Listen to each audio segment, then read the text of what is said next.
الله وبركاته. سورة الشعراء آیت نمبر 123. آیت نمبر 105. أعوذ بالله السميع العليم من الشيطان الرجيم من همزه ونفخه ونفثه. كذبت قوم نوح المرسلين إذ قال لهم أخوهم نوح ألا تتقون إني لكم رسول أمين فاتقوا الله وأطيعون وما أسألكم عليه من أجر إن أجري إلا على رب العالمين فاتقوا الله وأطيعون قالوا أنؤمن لك واتبعك الأرذلون قال وما علمي بما كانوا يعملون إن حسابهم إلا على ربي لو تشعرون وما أنا بطارد المؤمنين إن أنا إلا نذير مبين قالوا لئن لم تنته يا نوح لتكونن من المرجومين.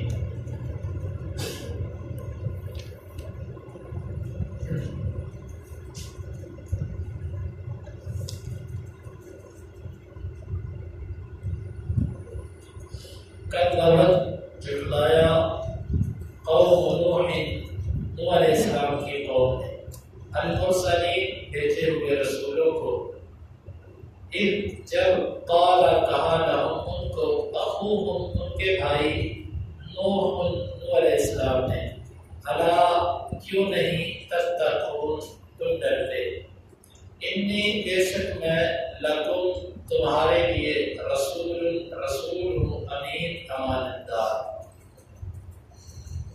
فاتقوا اللہ بس تم اللہ سے ڈر جاؤ وَأَطِيعُونَ اور میری اطاعت کرو وما اور نہیں اسألکم تم سے میں سوال کرتا علیہ اس دعوت پر من کسی قسم کے اجر کا ان نہیں ہے اجر یا میرا اجر الا مگر علی پر رب العالمین جہانوں کے فاتقوا اللہ پس تم اللہ سے ڈر جاؤ وَأَطِيعُونَ اور میری اطاعت کرو قالوا انہوں نے کہا انؤمن کیا ہم ایمان لائیں تاکہ تیرے لیے واتبعک اور پیروی کی ہے تیری الارذلون ذلیل لوگوں نے گھٹیا لوگوں نے قال نوح علیہ السلام نے کہا وما اور کیا ہے علمی میرا علم بما اس کے بارے میں کانوا جو ہے وہ یعملون عمل کرتے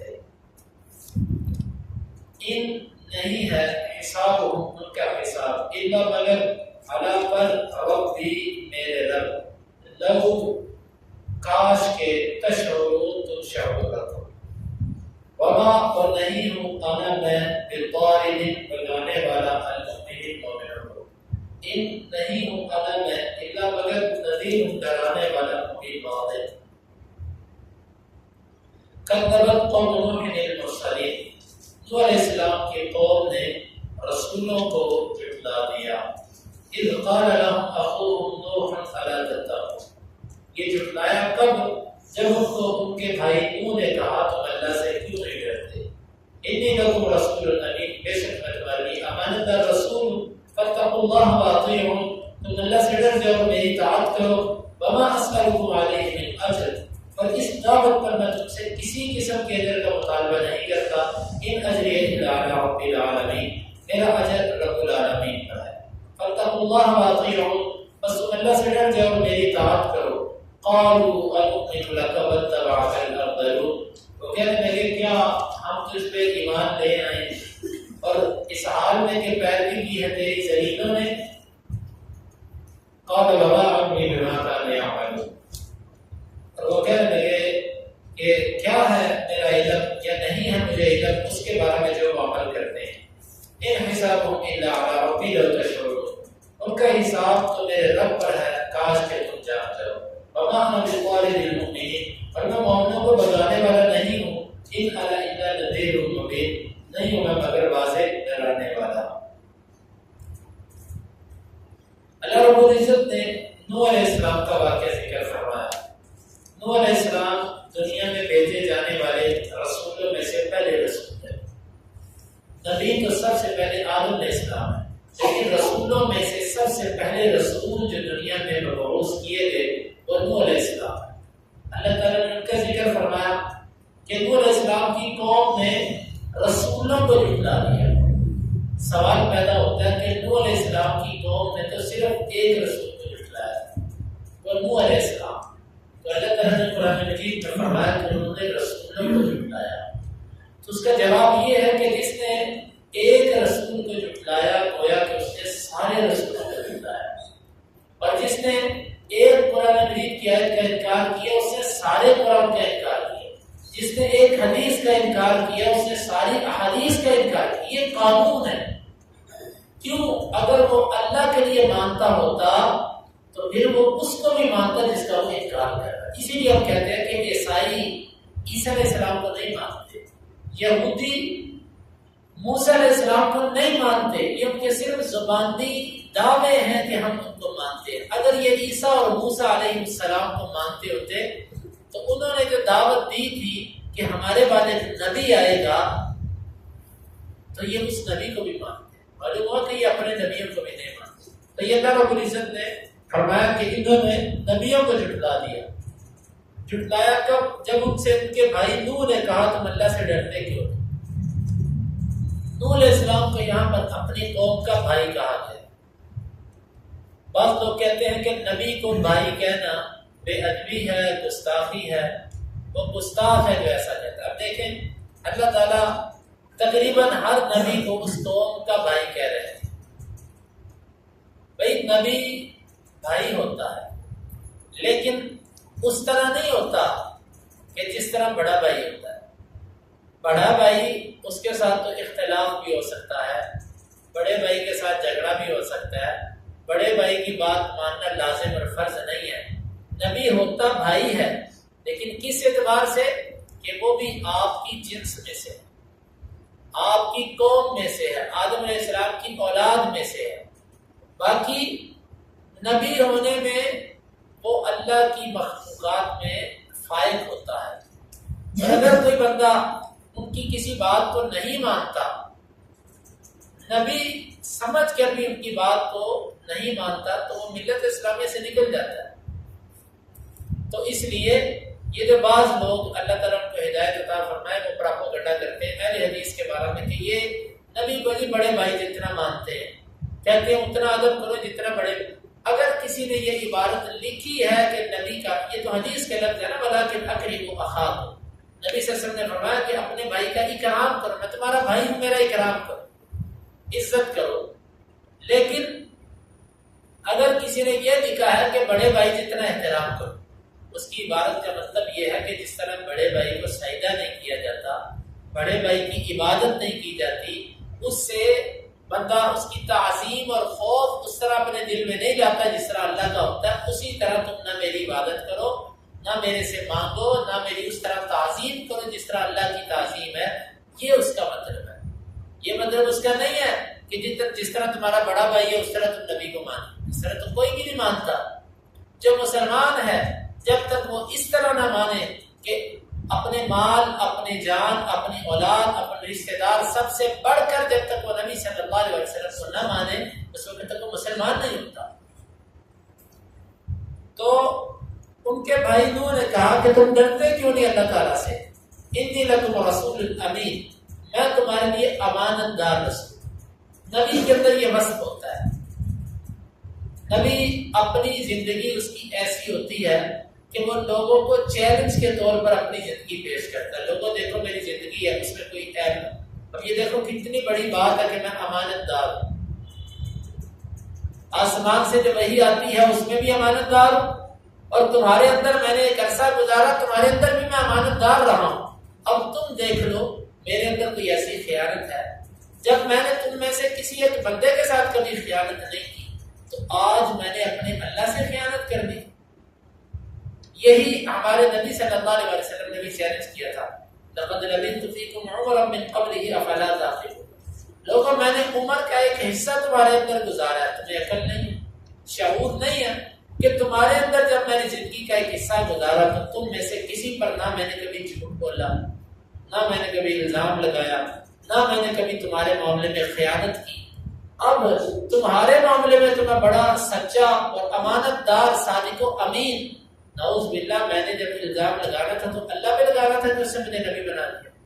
میں نے جھوٹ باندھنا تھا تو اللہ کی باتوں پہ باندھنا تھا۔ دیکھو بڑی دلیل ہوتی ہے۔ اللہ کہ میں تمہارے لیے امانت دار رسول، فاتقوا اللہ واطیعون، بس تم اللہ سے ڈرو اور میری اطاعت کرو۔ دو چیزیں لازم ہیں، اللہ تعالیٰ اور اس کے رسول، ان میں سے کسی ایک کو بھی اگر بندہ چھوڑتا ہے تو وہ گمراہ ہوتا ہے۔ وما اسألکم علیہ من اجر، اور سنو دوسری بات یہ پیش کی کہ یہ جو میں تمہیں دعوت دیتا ہوں اس پر میں تم سے کچھ نہیں مانگتا، یا تو میں تم سے کچھ مانگتا ہوں، تنخواہ مانگتا ہوں، میری تنخواہ دینا تمہیں ابھی مشکل ہوتا ہو، تمہیں دشواری ہوتی ہو، تم کہتے ہو کہ کیا یہ ہمیں تنگ کرتا ہے، میں تم سے مانگتا بھی کچھ نہیں، فری میں تمہیں اللہ رب العزت کی دعوت دے رہا ہوں۔ ان اجری الا علی رب العالمین، میرا اجر تو اللہ رب العالمین پر۔ یا میرے ایک بات اشارہ تفصیل پھر کسی موقع پر، بعض لوگ کہتے ہیں کہ دین کی خدمت پر اجرت نہیں لینی چاہیے، کیوں؟ کیونکہ انبیاء نے کہا تھا کہ میں تم سے سوال نہیں کرتا، میرا اجر اللہ پر۔ بھائی کوئی جان بوجھ کر خود ہی تقوی کا اظہار کرتے ہوئے یا بہت اعلیٰ سوچ رکھتے ہوئے دین کی خدمت کرے اور تنخواہ نہ لے تو بہت اچھی بات ہے، ایسا ہونا چاہیے۔ دین کی خدمت انسان اپنی طرف سے کرے۔ بھائی ایک مولوی جو ہے وہ بھی مسلمان ہے، اس پر بھی فرض ہے، نماز پڑھنی بھی تو ہے تو چلو پڑھا دو، اور اسی طرح قرآن خود بھی تو پڑھنا تو تھوڑا سا کسی کو پڑھا دو۔ لیکن معاملہ ایسا ہوتا ہے کہ بعض ذمہ داریاں ایسی ہوتی ہیں کہ وہ بندے کو باندھ کے رکھ دیتی ہیں۔ مثال کے طور پہ شعبہ حفظ کے جو اساتذہ ہیں، اب جنہوں نے صبح فجر کے بعد شروع کرنا اور عشاء تک چلنا ہے، اب یہ بیچارے اگر ہم ان کو کہیں کہ بھئی اپنا کماؤ بھی خود، تو یقینی بات ہے یہ کلاس کو ٹائم نہیں دے۔ یا وہ اساتذہ جو مدارس میں پڑھاتے ہیں، یا ائمہ حضرات میں سے وہ ائمہ جن کی نمازوں کے علاوہ بھی کچھ ڈیوٹی ہے، جس کی ڈیوٹی خالی نمازوں کی، اس کے پاس تو وقت ہوتا ہے، وہ مزدوری کر سکتا ہے۔ بہرحال اگر کسی کی ایسی ذمہ داری ہے، وہ مفتی ہے، یا اس کی ذمہ داری ہے کوئی سوالات کے جوابات دینا، مطالعہ کرنا، تحقیق کرنا، تو ایسے بندے کو یہ کہنا کہ بھئی تمہارے لیے اجرت لینا جائز نہیں، یہ غلط ہے بات۔ یہ اس آیت کا یہ مطلب ہی نہیں ہے۔ ایک بندہ نہیں دیتا اچھی بات ہے، لیکن اگر ایک بندے کا اور کوئی ذریعہ آمدن نہیں ہے، وہ تنخواہ لیتا ہے، تو کوئی ایسی حدیث نہیں ہے جو اس کو اس چیز سے منع کرتی ہے۔ ابو بکر صدیق رضی اللہ عنہ جب خلیفہ بنے تو اپنے کپڑے پکڑ کے کام کے لیے نکلنے لگے۔ امیر المؤمنین عمر فاروق رضی اللہ عنہ نے روک لیا، آپ کدھر جا رہے ہیں؟ فرمایا کام کرنے کے لیے۔ فرمایا آپ کے گھر والے آج کے بعد بیت المال سے کھائیں گے، آپ مسلمانوں کے مسائل کو حل کیجیے۔ اب آپ سنیں، ابو بکر رضی اللہ عنہ جماعت نہیں کرواتے تھے، امام تھے۔ بھئی اس کی کون سی ایسی دلیل ہے کہ جس میں یہ لکھا کہ امام تنخواہ نہیں دے سکتا، امام تنخواہ نہیں دے سکتا؟ اس میں کون سی ایسی حدیث ہے؟ کوئی ایسی قطعی حدیث نہیں ہے، بلکہ وہ لوگ کہ جن کی فقہ میں یہ لکھا ہوا تھا کہ دین پر اجرت لینا جائز نہیں، اب وہ بھی طویلیں کر کے قائل ہیں اجرت لینے، وہ بھی تنخواہیں کھاتے ہیں۔ تو مسئلہ غربت کی حالت میں نکلا تھا، اور قیامت کے قریب بھی یہ غریب اجنبی ہو جائے گا، اور غریبوں کے لیے خوشخبری ہے، یہ نبی صلی اللہ علیہ وسلم کا فرمان ہے۔ تو یہ آپ نے فرمایا کہ میں جو لوگ، انہوں نے آگے سے یہ کہا کہ ان لوگوں کو تو بگا اپنی طرف سے۔ نوح علیہ السلام نے جواب یہ دیا، وما علمی بما كانوا يعملون، بھائی مجھے ان کے پیشوں سے کیا تھا، مجھے کیا پتا کون کیا کام کرتا ہے، کوئی موچی ہے، کوئی ترخان ہے، کوئی بیچارہ کچھ کرتا ہے، کوئی کچھ کرتا ہے، مجھے ان کے پیشوں سے کیا لگی، مجھے تو ان کے کلمے سے غرض ہے۔ انہوں نے لا الہ الا اللہ پڑھ دیا، کام وہ جو مرضی کریں، حلال کام کریں بس ٹھیک ہے، وہ مسلمان ہیں، میں ان کے ساتھ یہ میرا تعلق ہے، مجھے ان کے کاموں سے کیا لگے۔ ان حسابهم الا علی ربی تشرکون، ان کا حساب تو میرے رب کے ذمہ ہے، کاش کہ تمہیں اس کا پتہ چلے۔ تم ان کی ضد میں آ کے مسلمان نہیں ہو رہے، ان کا معاملہ تو اللہ کے ساتھ ہے۔ وما انا بطارد المؤمنین، لیکن یہ سن لو میں مومنوں کو اپنی مجلسوں سے بھگانے والا نہیں ہوں۔ یہی مشرکین مکہ نبی صلی اللہ علیہ وسلم کو کہا کرتے تھے یہ بلال، یہ سہیل، یہ عمار، ان کو بھگا اپنی مجلسوں سے تاکہ ہم وڈیرے چودھری بھی تیرے پاس آ کر بیٹھ کے تیرے سے کوئی بات چیت کر سکے۔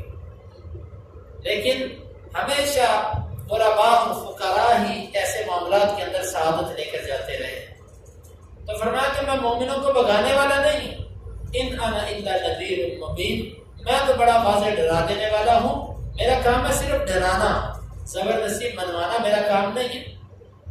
تو آگے پھر قوم کا رویہ کیا تھا نوح علیہ السلام کی ساری باتیں سننے کے بعد انشاءاللہ وہ کل کے درس میں بیان کیا جائے گا۔ اللہ تعالیٰ سے دعا ہے کتاب و سنت کو سمجھنے کے عمل کی توفیق عطا فرمائے۔ کذبت قوم نوح المرسلین، جھٹلایا نوح علیہ السلام کی قوم نے رسولوں کو۔ اذ قال لهم اخوهم نوح الا تتقون، جب ان سے ان کے بھائی نوح نے کہا تم تقوی کیوں نہیں اختیار کرتے، انی لکم رسول امین، بے شک میں تمہارے لیے امانت دار رسول، فاتقوا اللہ واطیعون، بس تم اللہ سے ڈر جاؤ اور میری اطاعت کرو۔ وما اسألکم علیہ من اجر، اور نہیں میں سوال کرتا تم سے کسی اجر کا، ان اجری الا علی رب العالمین، نہیں ہے میرا اجر مگر رب العالمین پر۔ فاتقوا اللہ واطیعون، بس تم اللہ سے ڈر جاؤ میری اطاعت کرو۔ قالوا انؤمن لک، انہوں نے کہا کہ ہم تیرے لیے ایمان لے آئے، واتبعک الارذلون، اور تیری پیروی کی ہے گھٹیا لوگوں نے۔ قال وما علمی بما كانوا يعملون، نوح علیہ السلام کہنے لگے اور نہیں ہے میرا علم اس کے بارے میں جو وہ عمل کرتے ہیں، ان حسابهم الا علی ربی، نہیں ان کا حساب مگر میرے رب پر۔ لو تشعرون، کاش کہ تم جان لو، وما انا بطارد المؤمنین، اور میں مومنوں کو بھگانے والا نہیں، ان انا الا نذیر مبین، نہیں میں مگر واضح ڈرانے والا۔ اللهم انفعنا بما علمتنا وعلمنا ما ينفعنا وزدنا علما، اللهم اقسم لنا من خشيتك ما يحول بيننا وبين معصيتك، ومن طاعتك ما تبلغنا به جنتك، ومن اليقين ما تهون به علينا مصائب الدنيا، متعنا اللهم بأسماعنا وأبصارنا وقوتنا أبدا ما أحييتنا، واجعله الوارث منا، واجعل ثارنا على من ظلمنا، ولا تجعل مصيبتنا في